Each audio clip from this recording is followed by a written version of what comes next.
ಎಲ್ಲರಿಗೂ ನಾವು ಈ ಹಿಂದಿನ ವಿಡಿಯೋಗಳಲ್ಲಿ ಉಪರಾಷ್ಟ್ರಪತಿಗಳ ಬಗ್ಗೆ ಚರ್ಚೆ ಮಾಡ್ಕೊಂತ ಬಂದಿವಿ. ಎಲ್ಲಿ ತನಕ ಚರ್ಚೆ ಮಾಡಿವಿ ಅಂತಂದ್ರೆ ಆರ್ಟಿಕಲ್ 66ರವರೆಗೂ ಚರ್ಚೆ ಮಾಡಿವಿ. 66ರವರೆಗೂ ಉಪರಾಷ್ಟ್ರಪತಿಯ ಎಲೆಕ್ಷನ್ ಹೆಂಗ್ ನಡಿಬೇಕು, ಯಾರು ವೋಟ್ ಹಾಕ್ಬೇಕು ಅನ್ನೋದ್ರ ಬಗ್ಗೆ ಆರ್ಟಿಕಲ್ 66 ಸವಿಸ್ತಾರವಾಗಿ ಹೇಳ್ತೈತಿ. ಅದನ್ನ ಹಿಂದಿನ ವಿಡಿಯೋಗಳಲ್ಲಿ ಚರ್ಚೆ ಮಾಡಿವಿ. ಇವತ್ತಿನ ಚರ್ಚಾ ವಿಷಯ ಯಾವ್ದಪ್ಪ ಅಂತಂದ್ರ ಆರ್ಟಿಕಲ್ 67.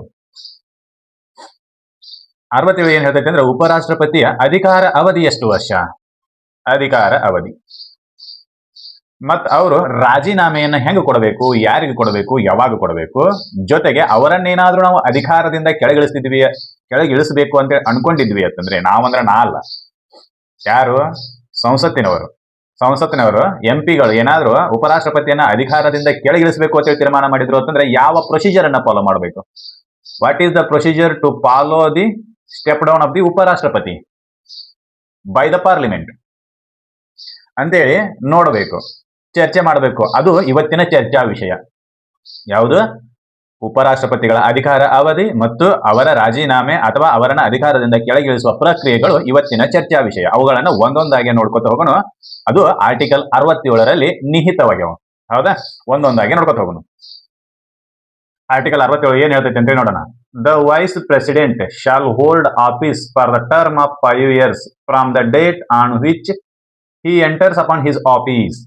ಅಂದ್ರೆ ಇದ್ರ ಮೂಲಕ ನಮಗೆ ಏನು ಗೊತ್ತಾಕತಿ ಅಂತಂದ್ರೆ ಉಪರಾಷ್ಟ್ರಪತಿಗಳ ಅಧಿಕಾರ ಅವಧಿ 5 ವರ್ಷ. ಯಾವಾಗಿಂದ ಅಂತಂದ್ರೆ ಅವರು ಯಾವಾಗ ಕಚೇರಿಗೆ ಬಂದು ಪದಗ್ರಹಣ ಮಾಡ್ತಾರೋ ಆವಾಗಿಂದ. Not to elect as a vice president, his term is started from the when he enters upon his office, not from the elected date. ಏನು? ಅವರು ಆಯ್ಕೆಯಾದ ದಿನದಿಂದ ಅವರ ಅಧಿಕಾರ ಅವಧಿ ಸ್ಟಾರ್ಟ್ ಆಗೋದಿಲ್ಲ, ಅವರು ಯಾವಾಗ ಅಧಿಕಾರವನ್ನ ಗ್ರಹಣ ಮಾಡ್ತಾರೋ ಆವಾಗಿನಿಂದ. ಸರ್, ಗ್ರಹಣ ಅಂದ್ರೆ ಸೂರ್ಯಗ್ರಹಣ, ಚಂದ್ರಗ್ರಹಣ ಆ ರೀತಿ ಅಲ್ಲ. ಗ್ರಹಣ ಅಂತಂದ್ರೆ ಅಧಿಕಾರವನ್ನು ವಹಿಸಿಕೊಳ್ಳೋದು, ಪಡೆದುಕೊಳ್ಳೋದು. ಅವರು ಯಾವತ್ತು ಅಧಿಕಾರವನ್ನ ಗ್ರಹಣ ಮಾಡ್ತಾರೋ, ಪದಗ್ರಹಣ ಮಾಡ್ತಾರೋ ಅದನ್ನ ಪದಗ್ರಹಣ ಅಂತ ಕರಿತೀವಿ. ಸರ್, ಸೂರ್ಯಗ್ರಹಣ ಅಂತಂದ್ರೆ ಸೂರ್ಯನ ರಾಹುಕೇತು ಅಟ್ಯಾಕ್ ಮಾಡ್ತವೆ, ಚಂದ್ರಗ್ರಹಣ ಅಂದ್ರೆ ಚಂದ್ರನ ರಾಹುಕೇತು ಅಟ್ಯಾಕ್ ಮಾಡ್ತವೆ. ಇವರು ಪದಗ್ರಹಣ ಅಂತಂದ್ರೆ ಉಪರಾಷ್ಟ್ರಪತಿ ಏನಾದ್ರು ಪದವಿಗೆ ಅಟ್ಯಾಕ್ ಮಾಡ್ತಾರಂತೆ ಕೇಳ್ಬೇಡ್ರಿ. ಆ ರೀತಿ ಅಲ್ಲ. ಪದಗ್ರಹಣ ಅಂತಂದ್ರೆ ಅಧಿಕಾರವನ್ನ ಸ್ವೀಕರಿಸೋದು. ಅಧಿಕಾರವನ್ನ ಹೆಂಗ್ ಸ್ವೀಕರಿಸೋದು? By the way of taking the oath. ಪ್ರಮಾಣ ವಚನವನ್ನ ಸ್ವೀಕರಿಸುವ ಮೂಲಕ ಏನ್ ಮಾಡ್ಬೇಕು? ಅವರು ಪದಗ್ರಹಣವನ್ನ ಮಾಡ್ತಾರೆ. ಹೌದಾ? ಅಲ್ಲಿ ಹಿಡಿದ ಅವರ ಅಧಿಕಾರ ಅವಧಿ 5 ವರ್ಷ. ಎಲೆಕ್ಟ್ ಆದ ಹಿಡಿದ ಅಲ್ಲ, ಅಧಿಕಾರವನ್ನು ವಹಿಸಿಕೊಂಡ ದಿನದಿಂದ ಅವರ ಅಧಿಕಾರ ಅವಧಿ 5 ವರ್ಷ ಅಂತೇಳಿ ಕ್ಲಿಯರ್ ಆಗಿ ಗೊತ್ತಾಕೈತಿ. ಯಾವ್ದು ಹೇಳ್ತೈತಿ? ಆರ್ಟಿಕಲ್ 67 ಹೇಳ್ತೈತಿ. ಇನ್ನ ಪ್ರೊವೈಡೆಡ್ ಅಂತೇಳಿ ಬರೀತಾರೆ. ಇಲ್ಲಿ ಬರೀತಾರೆ ನೋಡ್ರಿ, ಪ್ರೊವೈಡೆಡ್ ದಟ್. ಈ ಪ್ರೊವೈಡೆಡ್ ಅವರು ಯಾವ ರೀತಿ ಅಧಿಕಾರವನ್ನ ಕಳ್ಕೋಬಹುದು. ಫಸ್ಟಿಗೆ ಹೇಳಿದ್ರು ಅಧಿಕಾರವನ್ನ ನೀನು ಯಾವ ರೀತಿ ಪಡ್ಕೊಂತಿ ಅಂತ. ನಿನ್ನ ಅಧಿಕಾರ ಅವಧಿ ಎಲ್ಲಿಯವರೆಗೂ ನೀನು ಅಧಿಕಾರವನ್ನ ಹೆಂಗ್ ಪಡ್ಕೊಂತಿ ಅನ್ನೋದನ್ನ ಆರ್ಟಿಕಲ್ 67ರಲ್ಲಿ ಬರೀತಾರೆ. Vice president shall hold office, ಅವ್ ಎಲ್ಲಿವರೆಗೂ ಅಧಿಕಾರದೊಳಗೆ ಇರ್ತಾನೋ ಅಂತಂದ್ರೆ ಪದಗ್ರಹಣ ಮಾಡಿದ ದಿನದಿಂದ 5 ವರ್ಷಗಳ ಅವಧಿಯವರೆಗೂ ಅವನ ಅಧಿಕಾರದಲ್ಲಿ ಇರ್ತಾನೆ. ಅವಧಿಯ ಬಗ್ಗೆ ಡಿಕ್ಲೇರ್ ಆಯ್ತು. 5 ವರ್ಷ ಯಾರ್ದು? ಉಪರಾಷ್ಟ್ರಪತಿದ್ದು. ಯಾವಾಗ ನೀಡಿದ? ಪದಗ್ರಹಣ ಮಾಡಿದ ದಿನದಿಂದ. ಇನ್ನು ನೆಕ್ಸ್ಟ್ ಅಧಿಕಾರವನ್ನ ಕಳೆದುಕೊಳ್ಳುವ ಉಪಾಯಗಳು. ನನಗೆ ಬೇಡಾಗೈತಿ, ಪೋಸ್ಟ್ ಬೇಡಾಗೈತಿ. ಯಾವ ಪೋಸ್ಟ್? ಉಪರಾಷ್ಟ್ರಪತಿಯ ಪದವಿ ಬೇಡಾಗೈತಿ. ನನಗೆ ಬೇಡಾದ ನಂತರ ನಾನು ಅಧಿಕಾರದೊಳಗೆ ಇರಾಕ ಬರೋದಿಲ್ಲ. ನಿನಗೆ ಬೇಕಾದ ಉದ್ಯೋಗಗಳನ್ನ ಮಾಡಬಹುದು ಅಂತೇಳಿ ಆರ್ಟಿಕಲ್ 19 ಕ್ಲಿಯರ್ ಮಾಡ್ತೈತಿ. ಹೌದಾ? ಹಂಗ ನೀನು ಯಾವುದೇ ಉದ್ಯೋಗವನ್ನ ಮಾಡದೇ ಇರಲು ಕೂಡ ಅದು ನಿನಗೆ ಅನುಮತಿಯನ್ನ ಕೊಡ್ತೈತಿ. ಹಾಗಿದ್ದಾಗ ನನಗೆ ಉಪರಾಷ್ಟ್ರಪತಿ ಪದವಿಯ ಕಾರ್ಯವನ್ನು ಮಾಡಲು ಇಷ್ಟ ಇಲ್ಲ, ಹೀಗಾಗಿ ನಾನು ಅಧಿಕಾರದಿಂದ ಕೆಳಗಿಳಿತೀನಿ ಅಂತಂದ್ರೆ ನೀವು ಅವ್ರನ್ನ ತಡೆಯಾಕ ಬರೋದಿಲ್ಲ. ಇಲ್ರಿ ಸಾಹೇಬ್ರೆ, ನಾವು ನಿಮ್ಮನ್ನು ಸುಮ್ನೆ ಯಾಕೆ ಆಯ್ಕೆ ಮಾಡೋಣ? 5 ವರ್ಷದ ಅವಧಿವರೆಗೂ ನಿಮ್ಮನ್ನ ಆಯ್ಕೆ ಮಾಡಿವಿ, ಕಷ್ಟಪಟ್ಟು ಆಯ್ಕೆ ಮಾಡಿವಿ. ನೀವಾದ್ರೆ 2 ದಿನಕ್ಕೆ ಇಳಿದು ಹೋಗ್ತೀನಿ, ಅದಕ್ಕೆಲ್ಲ ಪರ್ಮಿಷನ್ ಇಲ್ಲ ಅಂತೇಳಿ ನೀವು ಕೈ ಹಿಡ್ಕೊಂಡಿಲ್ಲಂಗಿಲ್ಲ. That much of the freedom is given to the every person of the Indian citizen. ಆ ರೀತಿಯಾಗಿರ್ತಕ್ಕಂಥ ಸ್ವತಂತ್ರವನ್ನ ಪ್ರತಿಯೊಬ್ಬ ನಾಗರಿಕನಿಗೂ ಭಾರತದ ಸಂವಿಧಾನ ಕೊಟ್ಟೈತಿ. ಏನಂತೇಳಿ? ಬೇಕಾದ ಕೆಲಸಗಳನ್ನ ಮಾಡಬಹುದು, ಕೆಲಸ ಮಾಡದೇನೂ ಇರಬಹುದು. ಹೌದಾ? ಈಗ ಅವರಿಗೆ ಪದವಿ ಬೇಡಾಗೈತಿ. ಏನ್ ಮಾಡ್ತೀರಿ? ಪದವಿ ಬೇಡಾಗೈತಿ ಅಂತ ನಾನು ಬೇಡಾಗೈತಿ ಅಂತ ಬರ ತೆಗೆದು ಮನ್ಯಾಗ ಬಂದು ಕುಂಡಾಕ್ ಬರಂಗಿಲ್ಲ. There is an procedure to say that I don't want to this post ಅಂತ. ಅಲ್ಲೊಂದು ಪದ್ಧತಿ ಐತಿ. ಆ ಪದ್ಧತಿ ಪ್ರಕಾರನೇ ನೀನು ಪದವಿಯನ್ನ ಬಿಟ್ಟು ಬರಬೇಕು. ಇಲ್ಲಪ್ಪ, ನನಗೆ ಅವಶ್ಯಕತೆನೇ ಇಲ್ಲ, ನಾನು ಇದನ್ನ ಬರಂಗಿಲ್ಲ ಅಂತೇಳಿ ಉಪರಾಷ್ಟ್ರಪತಿ ಚೇಂಬರ್ನ ಕೀಲಿ ಹಾಕೊಂಡ್ಬಂದು ಮನ್ಯಾಗ ಕುಂಡಾಕ್ ಬರಂಗಿಲ್ಲ. You should follow that procedure to ಏನು, ನೀವು ಆ ರೀತಿಯಾಗಿರ್ತಕ್ಕಂಥ ಪ್ರೊಸೀಜರ್ ಅನ್ನ ಫಾಲೋ ಮಾಡಬೇಕು. ಫಾಲೋ ಮಾಡದೇ ಇದ್ರೆ ಏನಾಕೈತಿ? There is an question. Follow ಮಾಡದೇ ಇದ್ರೆ ಯು ಮೇಡ್ ಅನ್ ಅಪೆಂಡ್ಸ್, ನೀನು ತಪ್ಪು ಮಾಡಿದಂಗೆ ಆಕೈತಿ. ತಪ್ಪು ಮಾಡಿದ್ರೆ ಶಿಕ್ಷೆ ಕಟ್ಟಿಟ್ಟ ಬುತ್ತಿ. ತಪ್ಪು ಮಾಡಬಾರ್ದು ಅಂತಂದ್ರೆ ಏನ್ ಮಾಡ್ಬೇಕು? There is an procedure should follow. ನೀವು ಅಲ್ಲಿ ಬರ್ದಿರ್ತಕ್ಕಂಥ ಪ್ರೊಸೀಜರ್ ಅನ್ನ ಫಾಲೋ ಮಾಡ್ಬೇಕಾಕೈತಿ. ಅದೇನು ಪ್ರೊಸೀಜರ್ ಅಂತೇಳಿ ನೋಡೋಣ. ಈಗ ನನಗೆ ಉಪರಾಷ್ಟ್ರಪತಿಯಾಗಿ ಆಯ್ಕೆ ಆಗಿನಿ, ನನಗೆ ಉಪರಾಷ್ಟ್ರಪತಿ ಬೇಡ ಆಗಿದೆ. ಅವಾಗ ನಾ ಏನ್ ಮಾಡ್ಬೇಕು? ರೆಸಿಗ್ನೇಷನ್ ಅನ್ನ ಕೊಡಬೇಕು. ಯಾರಿಗೆ ಕೊಡಬೇಕು? ರಾಷ್ಟ್ರಪತಿ ಕೊಡಬೇಕು. ಅದನ್ನ ಎಲ್ಲಿ ಬರ್ದಾರು? ಆರ್ಟಿಕಲ್ 67 ಪ್ರೊವೈಡೆಡ್ ಎದೊಳಗೆ ಬರ್ದಾರ. ಅದೇನ ಅಂತೇಳಿ ನೋಡೋಣ. Article 67 provided A, vice president May by writing under his hand addressed to the president resign his office. ಉಪರಾಷ್ಟ್ರಪತಿಗೆ ತನ್ನ ಪದವಿಯಲ್ಲಿ ಇರಲು ಇಚ್ಛೆ ಇರಲಿಲ್ಲ ಅಂತಂದ್ರೆ ಅವ್ರು ಏನ್ ಮಾಡಬೇಕು ಅಂತಂದ್ರೆ ರಾಜೀನಾಮೆಯನ್ನ ಕೊಡಬೇಕು. ರಾಜೀನಾಮೆ ಕೊಡಬೇಕು. ಯಾರಿಗೆ ಕೊಡಬೇಕು? ರಾಷ್ಟ್ರಪತಿಗೆ ಕೊಡಬೇಕು. Vice president shall write his resignation letter to the president to address to the president none other than the president. President ಅನ್ನ ಬಿಟ್ಟು ಬೇರೆ ಯಾರಿಗೂ ನೀನು ರಾಜೀನಾಮೆ ಲೆಟರ್ ಅನ್ನ ಬರೆಯುವಂತಿಲ್ಲ. ಯಾರಿಗೆ ಹೇಳ್ತಾರೆ ಇದನ್ನ? ಉಪರಾಷ್ಟ್ರಪತಿಗೆ ಹೇಳ್ತಾರೆ. ಉಪರಾಷ್ಟ್ರಪತಿಯವರೇ, ನೀವು ಪ್ರಧಾನಮಂತ್ರಿಗೆ ರಾಜೀನಾಮೆ ಲೆಟರ್ ಅನ್ನ ಬರೆಯುವಂತಿಲ್ಲ. ನೀವು ಭಾರತದ ಮುಖ್ಯ ನ್ಯಾಯಾಧೀಶರಿಗೆ ರಾಜೀನಾಮೆ ಲೆಟರ್ ಅನ್ನ ಬರೆಯುವಂತಿಲ್ಲ. ಯಾರಿಗೆ ಅಡ್ರೆಸ್ ಮಾಡ್ಬೇಕು ನೀವು? To whom you to address the resignation letter? To the president only. ನೀವು ಕೇವಲ ರಾಷ್ಟ್ರಪತಿ ಅವರಿಗೆ ಮಾತ್ರ ನಿಮ್ಮ ರಾಜೀನಾಮೆ ಲೆಟರ್ ಅನ್ನ ಬರಿಬೇಕು. ಒಂದು ಕ್ವಶನ್ ಅರೈಸ್ ಆಕೈತಿ, ಸರ್ ರಾಷ್ಟ್ರಪತಿಯವರು ಈಗಾಗಲೇ ಕರ್ತವ್ಯದಲ್ಲಿ ಇಲ್ಲ, ಅವಾಗ ಏನ್ ಮಾಡ್ಬೇಕು? ರಾಷ್ಟ್ರಪತಿಗೆ ರಾಜೀನಾಮೆ ಲೆಟರ್ ಅನ್ನ ಬರಿಬೇಕು. But there is no president in that office, presidential office. Then to whom the president will submit his resignation letter? To whom ಅತ್ ಕೇಳಿದ್ರೆ ಯಾವಾಗ ಹಾಕಿರೋದಕ್ಕ? ರಾಷ್ಟ್ರಪತಿ ಭವನದಲ್ಲಿ ಅದಾರೋ ಇಲ್ಲೋ, there is secondary thing, you should address to the president only. ರಾಷ್ಟ್ರಪತಿಯವರು ಕೆಲಸದಾಗ ಅದಾರೋ ಇಲ್ಲೋ ಅದು ನಿನಗೆ ಬಿಟ್ಟ ವಿಚಾರ, ನಿನಗೆ ಸಂಬಂಧ ಇಲ್ಲದ ವಿಚಾರ. ನಿನಗೆ ಏನ್ ಹೇಳ್ತಿ? You should write your resignation letter to the president only. ಅದನ್ನ ಬಿಟ್ರೆ ನೀವು ಏನು ಬೇರೆ ಕಿತ್ತಾಬಜಿ ಕಾರ್ಬಾರ್ ಮಾಡುವಂತಿಲ್ಲ. ಯಾರಿಗೆ ಲೆಟರ್ ಬರಿಬೇಕು?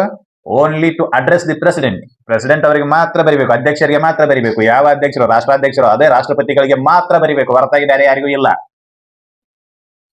provided clears that the way of the resignation by the vice president.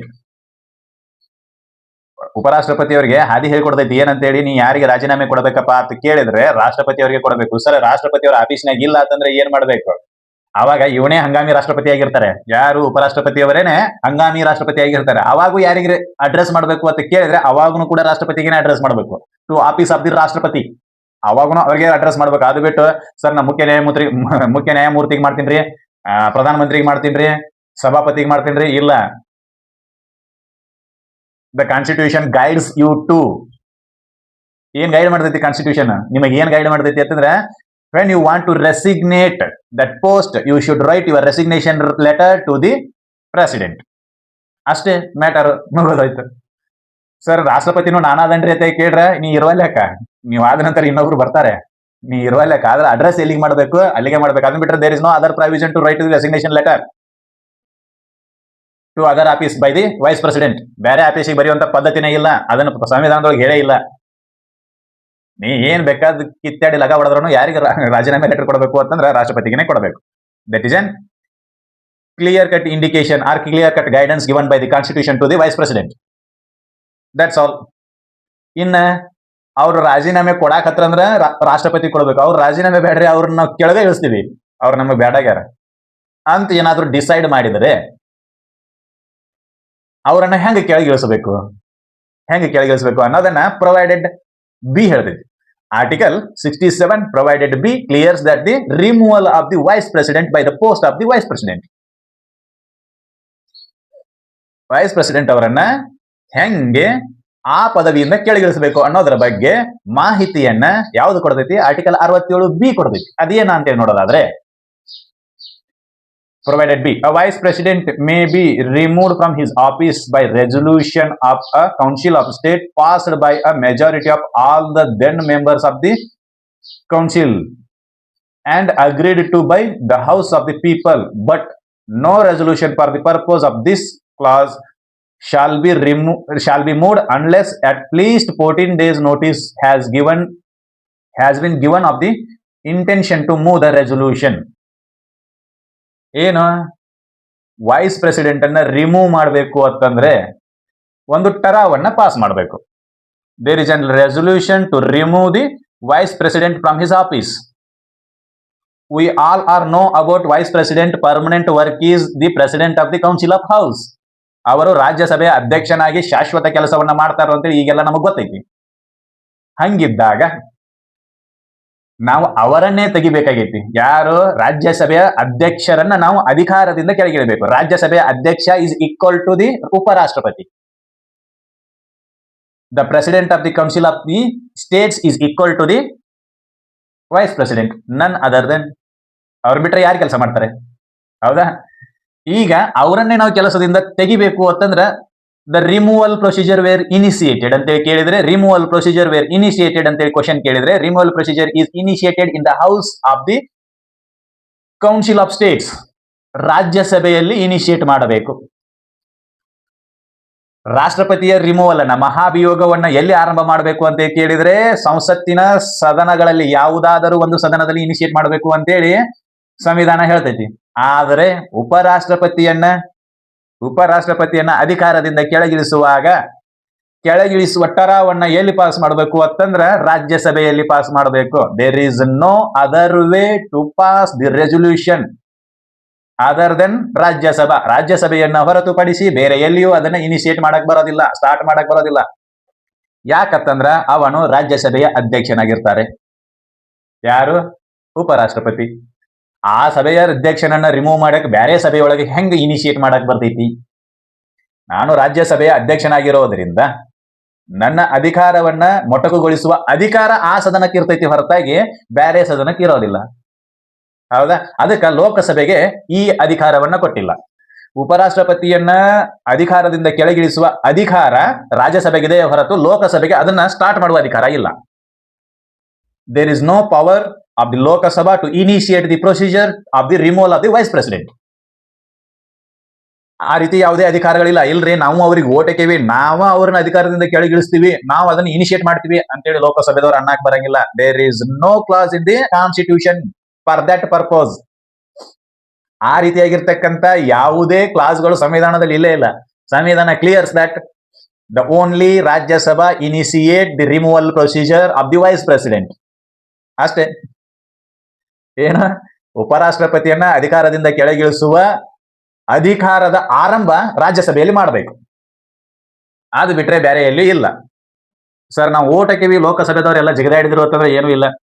ನಿಮಗೂ ಒಂದು ಇದನ್ನ ಕೊಡ್ತಾರೆ, ಹಕ್ಕಿದೆ, ಅದೇನಂತೇಳಿ ಮುಂದೆ ನೋಡೋಣ. ಆಮೇಲೆ ಆ ಟರಾವನ್ನ ಹೆಂಗ್ ಪಾಸ್ ಮಾಡಬೇಕು ಅಂತಂದ್ರೆ ಬರೀತಾರೆ majority of all the then members. ಇದು ಬಹಳ ಇಂಪಾರ್ಟೆಂಟ್. ಇದು majority of all the then members. ರಾಷ್ಟ್ರಪತಿಯ ರಿಮೂವಲ್, ಮಹಾಭಿಯೋಗದ ಪ್ರಕ್ರಿಯೆಯಲ್ಲಿ ಟರಾವ್ ಪಾಸ್ ಆಗ್ಬೇಕು ಅಂತಂದ್ರೆ 2/3 ಮೆಜಾರಿಟಿ ಬೇಕು. ಹೌದಾ? ಆದ್ರೆ ಉಪರಾಷ್ಟ್ರಪತಿಯನ್ನ ಅಧಿಕಾರದಿಂದ ಕೆಳಗಿಳಿಸುವಾಗ ಆಲ್ ದ ದೆನ್ ಮೆಜಾರಿಟಿ ಬೇಕು. ಏನ್ ಸರ್ ಇದು ಆಲ್ ದ ದೆನ್ ಮೆಜಾರಿಟಿ ಅಂತಂದ್ರ ಇದನ್ನ ಎಫೆಕ್ಟಿವ್ ಮೆಜಾರಿಟಿ ಅಂತಾನೂ ಕರೀತಾರೆ. ಯಾವ majority? Effective majority. Effective majority ಅಂತಾನೂ ಕರೀತಾರೆ. ಪರಿಣಾಮಕಾರಿ ಬಹುಮತದ ಮೂಲಕ ಅವರನ್ನ ಕೆಳಗಿಳಿಸುವ ಟರಾವನ್ನ ಪಾಸ್ ಮಾಡಬೇಕು. ಪರಿಣಾಮಕಾರಿ ಬಹುಮತ ಅಂತಂದ್ರೆ ಹೇಳ್ತೀನಿ. Effective majority are all the then majority ಅಥವಾ ಪರಿಣಾಮಕಾರಿ ಬಹುಮತ ಅಂತಂದ್ರೆ, ಈಗ ರಾಜ್ಯಸಭೆದೊಳಗೆ 200 ಸೀಟ್ ಅದಾವೆ. 200 ಸೀಟುದೊಳಗೆ 50 ಸೀಟು ಖಾಲಿ ಇದಾವೆ. ಉಳಿತೆಷ್ಟು? 150. 150ರ ಅರ್ಧ ಎಷ್ಟು? 75 plus 1.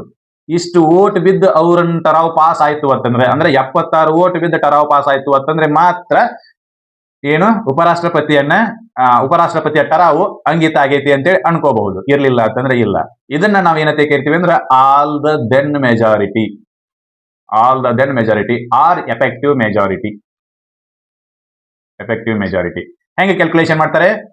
Total number of seats minus vacant seats divided by 2 plus 1.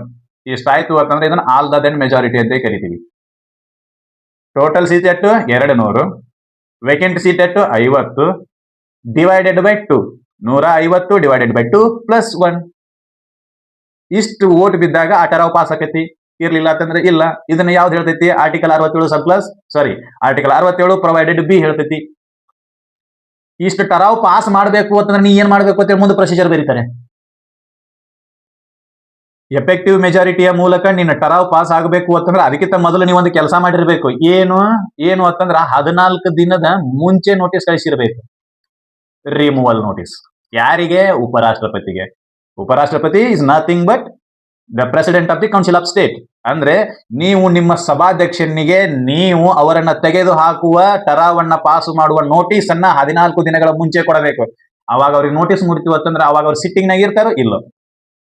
ನಾನು ಅಧ್ಯಕ್ಷ ಅದನ್ನೇ, ಈಗ ನನ್ನ ಅಧ್ಯಕ್ಷದಿಂದ ಕೆಳಗಿಳಿಸುವ ನೋಟಿಸ್ ಅನ್ನ 14 ದಿನ ಮುಂಚೆ ನನಗೆ ಕೊಡಬೇಕು. ನನಗೆ ನೋಟಿಸ್ ಮುಟ್ಟಿದ ದಿನದಿಂದ ನಾನು ಅಲ್ಲಿ ಆ ರೆಸೊಲ್ಯೂಷನ್ ಅಡ್ಮಿಟ್ ಆಕೈತಿ. ಅಡ್ಮಿಟ್ ಆದ ದಿನದಿಂದ ಚರ್ಚೆ ನಡೆದಿದೆ. ಚರ್ಚೆ ನಡೆಯುವಾಗ ನಾನು ಅಧ್ಯಕ್ಷ ಸ್ಥಾನದೊಳಗೆ ಕೂಡಬೇಕು, ಕೂಡಬಾರ್ದು? ಕೂಡುವಂಗಿಲ್ಲ. Because of what? ಕಾರಣ ಏನಂತಂದ್ರೆ ನಿನ್ನನ್ನ ಪದವಿಯಿಂದ ಕೆಳಗಿಳಿಸುವ ಚರ್ಚೆಯಲ್ಲಿ ನೀನು ಅಧ್ಯಕ್ಷನಾಗಿ ಕೂತಿ ಅಂದ್ರೆ ಪಾರ್ಶಾಲಿಟಿ ಮಾಡಿದಂಗ ಆಕೈತಿ. ಅದಕ್ಕೆ ನೀವು ಅಧ್ಯಕ್ಷರ ಚೇರ್ ನಲ್ಲಿ ಕೂಡುವಾಗಿಲ್ಲ. ಆದರೆ ಆ ರಿಮೂವಲ್ ರೆಸೊಲ್ಯೂಷನ್ ಏನಿರ್ತೈತಲ್ಲ ಅದ್ರ ಮೇಲೆ ಚರ್ಚೆಯಲ್ಲಿ ಭಾಗವಹಿಸಬಹುದು. The president of the council of state to participate in the discussion of the removal resolution, but he cannot sit on the chairman chair on that matter. ಆ ಸಬ್ಜೆಕ್ಟ್ ಮೇಲೆ ಚರ್ಚೆ ನಡೆಯುವ ಸಮಯದಲ್ಲಿ ನೀನು ಏನ್ ಮಾಡಬೇಕು? ಆ ಚೇರ್ ಮೇಲೆ ಕೂಡುವ ಹಾಗಿಲ್ಲ. Constitution clears that the procedure. ಆ ರೀತಿಯಾಗಿರ್ತಕ್ಕಂಥ ಪ್ರೊಸೀಜರ್ ಬಗ್ಗೆ ಸ್ಪಷ್ಟನೆ ಕೊಡ್ತೈತಿ ಸಂವಿಧಾನ. ಏನು? ರಿಮೂವಲ್ ನೋಟಿಸ್ ಅನ್ನ ಕಳಿಸಿದ 14 ದಿನದ ಮುಂಚೆ ಆ ನೋಟಿಸ್ ಅನ್ನ ಕಳಿಸಿದ ನಂತರ ಚರ್ಚೆ ನಡೆಯುವ ಸಮಯದಲ್ಲಿ, ಉಪರಾಷ್ಟ್ರಪತಿಯನ್ನ ಅಧಿಕಾರದಿಂದ ಕೆಳಗಿಳಿಸುವ ವಿಷಯದ ಮೇಲೆ ಚರ್ಚೆ ನಡೆಯುವ ಸಮಯದಲ್ಲಿ ಉಪರಾಷ್ಟ್ರಪತಿಯವರು ರಾಜ್ಯಸಭೆಯ ಅಧ್ಯಕ್ಷರ ಸ್ಥಾನದಲ್ಲಿ ಕೂಡುವ ಹಾಗಿಲ್ಲ. ಆದ್ರೆ ಅವರು ಚರ್ಚೆಯಲ್ಲಿ ಭಾಗವಹಿಸಬಹುದು. ಆಮೇಲೆ ಮೊದಲಿಗೆ ವೋಟ್ ಮಾಡಬಹುದು. ಇದೊಂದು ವಿಶೇಷ. He cast his vote for first instance. ಮೊದಲಿಗೆನೆ ವೋಟ್ ಹಾಕ್ಬೋದು. ಬೇರೆ ಎಲ್ಲಾ ಸಬ್ಜೆಕ್ಟ್ ಗಳಿಗೆ ಕೊನೆಯದಾಗಿ ವೋಟ್ ಹಾಕ್ತಾರೆ. ಯಾವಾಗ ಈಕ್ವಲ್ ವೋಟ್ ಬಿದ್ದಿದ್ದು ಅಂತಂದ್ರೆ he cast his vote and last. But ಈ ರೀತಿ ಪ್ರೊಸೀಜರ್ ಇದ್ದಾಗ, ರಿಮೂವಲ್ ಚರ್ಚೆ ನಡೆದಾಗ, ತೆಗೆದು ಹಾಕುವ ಚರ್ಚೆ ನಡೆದಾಗ he cast his vote for first instant. ಮೊದಲಿಗೆನೆ ವೋಟ್ ಹಾಕ್ತಾರೆ ಅವರು. ಯಾರು? ಉಪರಾಷ್ಟ್ರಪತಿ. ಬಟ್ ಇಲ್ಲಿವರೆಗೂ ಯಾವ ಉಪರಾಷ್ಟ್ರಪತಿಯನ್ನು ಈ ರೀತಿ ರಿಮೂವ್ ಮಾಡಿದಾರಂತ ಕೇಳಿದ್ರೆ ಇಲ್ಲ, ಯಾರನ್ನು ಮಾಡಿಲ್ಲ. ಆರ್ಟಿಕಲ್ 67 ಪ್ರೊವೈಡೆಡ್ ಬಿ ಮೂಲಕ ಏನ್ ಗೊತ್ತಾಕತಿ ಅಂತಂದ್ರೆ ರೆಸೊಲ್ಯೂಷನ್ ಪಾಸ್ ಮಾಡಬೇಕು. ರೆಸೊಲ್ಯೂಷನ್ ಪಾಸ್ ಮಾಡಕ ಆಲ್ ದ ದೆನ್ ಮೆಜಾರಿಟಿ ಇರಬೇಕು, ಅಥವಾ ಎಫೆಕ್ಟಿವ್ ಮೆಜಾರಿಟಿ ಇರಬೇಕು, ಅಥವಾ ಪರಿಣಾಮಕಾರಿ ಬಹುಮತ ಇರಬೇಕು. ಆ ಪರಿಣಾಮಕಾರಿ ಬಹುಮತದ ಮೂಲಕ ನೀವು ಟರಾವನ್ನ ಪಾಸ್ ಮಾಡೋಕ್ಕಿಂತ ಮುಂಚೆ ಏನ್ ಮಾಡಬೇಕು? 14 ದಿನದ ನೋಟಿಸ್ ಅನ್ನ ಕಳಿಸಬೇಕು. ಯಾರಿಗೆ? ಸಭಾಪತಿಗೆ. ಸಭಾಪತಿ ಮೀನ್ಸ್ ಉಪರಾಷ್ಟ್ರಪತಿಗೆ. ಯಾರನ್ನ ನೀವು ಅಧಿಕಾರದಿಂದ ಕೆಳಗಿಳಿಸಾಕತ್ತೀರೋ ಅವರಿಗೆ. ಹೌದಾ? ಇದಾದ ನಂತರ ಅದು ಅಡ್ಮಿಟ್ ಆಕೈತಿ. ಆದ್ರೆ ಲೋಕಸಭೆಗೆ ಹೋಗಬೇಕಲ್ಲ. ಟರಾವು ಅಡ್ಮಿಟ್ ಆಗಿ ಲೋಕಸಭೆಗೆ ಹೋಗ್ತೈತಿ. ಲೋಕಸಭೆದವರು ಅದನ್ನು ಒಪ್ಪಿಕೊಂಡ್ರು ಅಂತಂದ್ರೆ ಮಾತ್ರ ಉಪರಾಷ್ಟ್ರಪತಿ ಪದವಿಯಿಂದ ಕೆಳಗಿಳಿತಾರೆ. He is step down from his post when the Lok Sabha consented that resolution. ಆ ಟರಾವನ್ನ ಲೋಕಸಭೆ ಒಪ್ಪಿಕೊಂಡಿತ್ತು ಅಂತಂದ್ರೆ, ಒಪ್ಪಿಕೊಳ್ಳೋದಂದ್ರೆ ಹೆಂಗೆ? ಸಿಂಪಲ್ ಮೆಜಾರಿಟಿಯ ಮೂಲಕ. There is no all the then majority required from the Lok Sabha when the removal procedure will taken place. The simple majority is enough for the removal of the president from the Lok Sabha. Simple majority. ಇಷ್ಟು ಸಾಕು. ಇದೇನಾದ್ರೂ majority ಸಿಗ್ಲಿಲ್ಲ ಅಂತಂದ್ರೆ ರಾಜ್ಯಸಭೆದವ್ರು ಜಿಗಿದಾಡಿದ್ದೆಲ್ಲ ಹೋಗಿಬಿಡ್ತೈತಿ. ರಾಜ್ಯಸಭೆದವರು ಸಭಾಧ್ಯಕ್ಷನನ್ನ ಕೆಳಗಿಳಿಸಬೇಕು ಅಂತೇಳಿ ಏನ್ ಮಾಡಿರ್ತಾರೋ ಅಂತಂದ್ರೆ effective majority ಮೂಲಕ ಟರಾವ್ pass ಮಾಡಿ ಲೋಕಸಭೆ ಕಳಿಸ್ಯಾರೆ. ಲೋಕಸಭೆ ಏನಾದ್ರೂ ಈ ಟರಾವನ್ನ ಒಪ್ಕೊಳ್ಳಿಲ್ಲ ಅಂತಂದ್ರೆ ನೀವೆಟ್ಟು ಜಿಗಿದಾಡ್ರೂ ಉಪಯೋಗ ಇಲ್ಲ. ಒಪ್ಕೊಳ್ಳಿಲ್ಲ ಅಂದ್ರೆ ಸಿಂಪಲ್ ಮೆಜಾರಿಟಿ ಅಷ್ಟೇ ಇದೆ. ಸಿಂಪಲ್ ಮೆಜಾರಿಟಿ ಮೂಲಕ ಒಪ್ಕೋಬೇಕು ಅವರು. ಅಷ್ಟಾಯ್ತು ಅಂದ್ರೆ ಮುಗೀತು. ಇದು ಆರ್ಟಿಕಲ್ 67 ಪ್ರೊವೈಡೆಡ್ ಬಿ ಹೇಳ್ತೈತಿ. ಏನು? ವೈಸ್ ಪ್ರೆಸಿಡೆಂಟ್ ಅನ್ನ ನೀವು ಯಾವ ರೀತಿ ರಿಮೂವ್ ಮಾಡಬೇಕು. ಬಟ್ ರೀಸನ್, ಕಾರಣ ಏನು? ಯಾವ ಕಾರಣವನ್ನ ಕೊಟ್ಟು ಉಪರಾಷ್ಟ್ರಪತಿಯನ್ನ ಪದವಿಯಿಂದ ಕೆಳಗಿಳಿಸಬೇಕು? There is no violation of the constitution. Reason is not required to the removal of the vice president. ಯಾವುದೇ ರೀತಿಯಾಗಿರ್ತಕ್ಕಂಥ ಸಂವಿಧಾನದ ಉಲ್ಲಂಘನೆಯ ಕಾರಣಗಳ ಅವಶ್ಯಕತೆನೇ ಇಲ್ಲ. ಇಲ್ಲಿ ಸ್ಪಷ್ಟವಾಗಿ ನಾವು ತಿಳ್ಕೊಬೇಕಾಗಿರ್ತಕ್ಕಂಥದ್ದು. ರಾಷ್ಟ್ರಪತಿಯನ್ನ ಅವರ ಪದವಿಯಿಂದ ತೆಗೆದುಹಾಕಲು ಕಾರಣವನ್ನ ಕೊಡಬೇಕು, ಅದು ಸಂವಿಧಾನದ ಉಲ್ಲಂಘನೆ, ವೈಲೇಷನ್ ಆಫ್ ದಿ ಕಾನ್ಸ್ಟಿಟ್ಯೂಷನ್. ಇಲ್ಲಿ ಉಪರಾಷ್ಟ್ರಪತಿಯನ್ನ ಅವರ ಸ್ಥಾನದಿಂದ ಕೆಳಗೆ ತೆಗೆದು ಹಾಕಬೇಕು ಅಂತಂದ್ರೆ ಯಾವುದೇ ಕಾರಣಗಳ ಅವಶ್ಯಕತೆ ಇಲ್ಲ, ಸುಮ್ನೂ ಕೂಡ ಅವ್ರನ್ನ ತೆಗೆದು ಹಾಕಬಹುದು. Constitution is silence on this matter. ಇಲ್ಲಿ ಸಂವಿಧಾನ ಸೈಲೆನ್ಸ್ ಐತಿ, ಮೌನವಾಗೈತಿ. ಯಾವುದೇ ರೀತಿಯಾಗಿರ್ತಕ್ಕಂಥ ಕಾರಣಗಳ ಅವಶ್ಯಕತೆನೇ ಇಲ್ಲ ಯಾರನ್ನ ಉಪರಾಷ್ಟ್ರಪತಿಯನ್ನ ಪದವಿಯಿಂದ ತೆಗೆದುಹಾಕಲು. There is no reason is required to remove the vice president from that post. ಅವ್ರೇನಾದ್ರೂ ಸುಮ್ನೆ ನಕರು ಅಂತಂದ್ರ ಅವ್ರನ್ನ ಅಧಿಕಾರದಿಂದ ಕೆಳಗಿಳಿಸ್ರಿ ಅನ್ನೋದಕ್ಕೆ ಅಂತಂದ್ರೆ ಇಲ್ಲಿ guarantee, there is no guarantee. ಯಾವುದೇ ರೀತಿಯಾಗಿರ್ತಕ್ಕಂಥದ್ದು ಇದನ್ನಿಲ್ಲ. There is no reason is required to remove the vice president from the vice president post. ಸುಮ್ನೆ ನಕಾರ ಅಂತ ಹೇಳಿ ನಾವು ಇದನ್ನ ಮಾಡೋದು, ಅವ್ರ ಹಂಗ್ ಸರಿ ಕೂತಿಲ್ರಿ ಅಥವಾ ನೀವು ಹಿಂಗ್ ಕೂಡ್ಬೇಕಾಗಿದ್ರಿ ಸರ್, ಅವ್ರು ಹಿಂಗ್ ಕೂತಾರ್ರಿ ಅಂತ ಹೇಳಿ ರಿಮೂವ್ ಮಾಡಬಹುದು. There is no guarantee for that post. ಇಲ್ಲ, ಅಲ್ಲಿತ್ತು constitution violation of the constitution ಅಂತ ಹೇಳಿ ಯಾರಿಗೆ? ರಾಷ್ಟ್ರಪತಿಗೆ. ಬಟ್ ಉಪರಾಷ್ಟ್ರಪತಿಗೆ ಯಾವುದೇ ರೀತಿಯಾಗಿರ್ತಕ್ಕಂಥ ವೈಲೇಷನ್ ರೀಸನ್ ಅವಶ್ಯಕತೆ ಇಲ್ಲ. ಇದಿಷ್ಟು ಆರ್ಟಿಕಲ್ 67 ಪ್ರೊವೈಡೆಡ್ ಬಿ. ಇನ್ನು ಆರ್ಟಿಕಲ್ 67 ಪ್ರೊವೈಡೆಡ್ ಸಿ ಒಂದಿದೆ, ಅದೇನ್ ಹೇಳ್ತೈತೆ ಅಂತ ಹೇಳಿ ನೋಡೋಣ. A vice president shall, notwithstanding the expiration of his term, continue to hold office until his successor enters upon his office. ಹಿಂಗಂತಂದ್ರೆ ಉಪರಾಷ್ಟ್ರಪತಿ ತನ್ನ ಅಧಿಕಾರ ಅವಧಿ ಮುಗಿದ ತಕ್ಷಣ ತನ್ನ ಪದವಿಯನ್ನ ಬಿಟ್ಟು ಹೋಗುವಂತಿಲ್ಲ.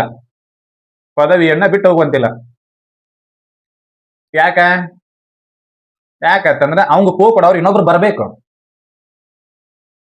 ಈಗ ಉಪರಾಷ್ಟ್ರಪತಿ ಅಧಿಕಾರ ಅವಧಿ ಇವತ್ತು ಮುಗಿತು. ಇವತ್ತೆಷ್ಟು ತಾರೀಕು? 5/2/2025 ಅವ್ರ ಅಧಿಕಾರ ಅವಧಿ ಮುಗಿತು ಅಂತ ಅನ್ಕೊಳ್ಳೋಣ. ಅಧಿಕಾರ ಅವಧಿ ಮುಗಿದ ತಕ್ಷಣ ನಂದು ಅಧಿಕಾರ ಅವಧಿ ಇವತ್ತಿಗೆ ಮುಗಿತು, ನಾನು ಸೈನ್ ಮಾಡಿದ್ನಿ, ನಡೆದ್ನಿ, ಮನೆಗೆ ಅನ್ನಂಗಿಲ್ಲ. ನಿನ್ನ ಉತ್ತರಾಧಿಕಾರಿ ಬಂದು ಪದಗ್ರಹಣ ಮಾಡುವವರೆಗೂ ನೀವು ಅದೇ ಚೇರ್ನಲ್ಲಿ ಇರಬೇಕು. ಆ ಚೇರ್ನ ಬಿಟ್ಟು ಅಳಗಾಡುವಂಗಿಲ್ಲ.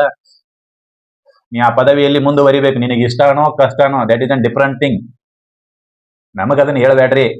ನೀವೇನ್ ಮಾಡಬೇಕು ಅಂತಂದ್ರೆ, ನಿಮ್ಮ ಉತ್ತರಾಧಿಕಾರಿ ಬಂದು ಅಧಿಕಾರವನ್ನ ವಹಿಸಿಕೊಳ್ಳುವವರೆಗೂ ನೀವು ಉಪರಾಷ್ಟ್ರಪತಿ ಪದವಿಯಲ್ಲಿಯೇ ಮುಂದುವರಿಬೇಕು. ಇದನ್ನ ಯಾವ್ದು ಹೇಳ್ತೈತಿ? Article 67 provided C clears. Vice president, ಉಪರಾಷ್ಟ್ರಪತಿ ತನ್ನ ಅಧಿಕಾರ ಅವಧಿ ಮುಗಿದೈತಿ ಅಂತ ತಿಳ್ಕೊಂಡು ಬರಾಬರ ತನ್ನ ಲಗೇಜ್ ಅನ್ನೆಲ್ಲ ಪ್ಯಾಕ್ ಮಾಡ್ಕೊಂಡು ಹೋಗಿಬಿಡುವಂತಲ್ಲ. ನಿಮಗೆ ಘನತೆ ಮತ್ತು ಗೌರವಗಳಿಂದ ಕೂಡಿರ್ತಕ್ಕಂಥ ಮತ್ತು ಅಷ್ಟೇ ಜವಾಬ್ದಾರಿಗಳಿಂದ ಕೂಡಿರ್ತಕ್ಕಂಥ ಆ ಪದವಿಯ ಮೇಲೆ ಇನ್ನೊಬ್ಬರು ಬಂದು ತಮ್ಮ ಅಧಿಕಾರವನ್ನ ಸ್ವೀಕರಿಸುವವರೆಗೂ ನೀವು ಅದೇ ಪದವಿಯಲ್ಲಿ ಇರಬೇಕಾಗುತ್ತದೆ. ಇದು ಸಂವಿಧಾನವೇ ಸ್ಪಷ್ಟಪಡಿಸ್ತೈತಿ. Article 67 provided C clears that vice president cannot step down after his term of the office until or unless his successor enter upon his office. ಅವರು ಬಂದು, ಯಾರು ಹೊಸದಾಗಿ ಆಯ್ಕೆಯಾಗಿರ್ತಕ್ಕಂಥ ಉಪರಾಷ್ಟ್ರಪತಿ ಬಂದು ತಮ್ಮ ಅಧಿಕಾರವನ್ನ ಸ್ವೀಕರಿಸುವವರೆಗೂ ಅಧಿಕಾರದಲ್ಲಿ ಮುಂದುವರಿಬೇಕು. ಸರ್, ಮತ್ತೆ ಆಗಲೇ ಹೇಳಿರ್ಲೇರಿ ಅವ್ರನ್ನ ನಾವ ಕೆಳಗಿಳಿಸಿದ್ವಿ ಅಂತಂದ್ರೆ ಕತ್ತಿ ಏನ್ರಿ ಅಂತೇಳಿ. ನಾವ ಕೆಳಗಿಳಿಸಿದ ನಂತರನೂ ಅವ್ರ ಅಧಿಕಾರದೊಳಗೆ ಮುಂದುವರಿತಾರನ್ರಿ? ಇಲ್ಲ, ನಾವಾಗೆ ಕೆಳಗಿಳಿಸಿರಲ್ಲ. ಇದು ಅಪ್ಲೈ ಆಗೋದು ಆರ್ಟಿಕಲ್ 67 ಮೇನ್ ಕೇಸಿಗೆ. ಅವರ ಅಧಿಕಾರ ಅವಧಿ 5 ವರ್ಷ ಮುಗಿತೈತಲ್ಲ, ಮುಗಿದ ನಂತರ ನಾವು ಚುನಾವಣೆಯನ್ನ ಮಾಡ್ತೀವಿ. ಮುಗಿದ ನಂತರ ಅಲ್ಲ, ಮುಗಿಯೋಕ್ಕಿಂತ ಮೊದಲು ನಾವು ಚುನಾವಣೆಯನ್ನ ಮಾಡಿ ಉಪರಾಷ್ಟ್ರಪತಿಯನ್ನ ಆಯ್ಕೆ ಮಾಡ್ಕೊಂಡಿರ್ತೀವಿ, ಹೊಸ ಉಪರಾಷ್ಟ್ರಪತಿಯನ್ನ ಆಯ್ಕೆ ಮಾಡ್ಕೊಂಡಿರ್ತೀವಿ.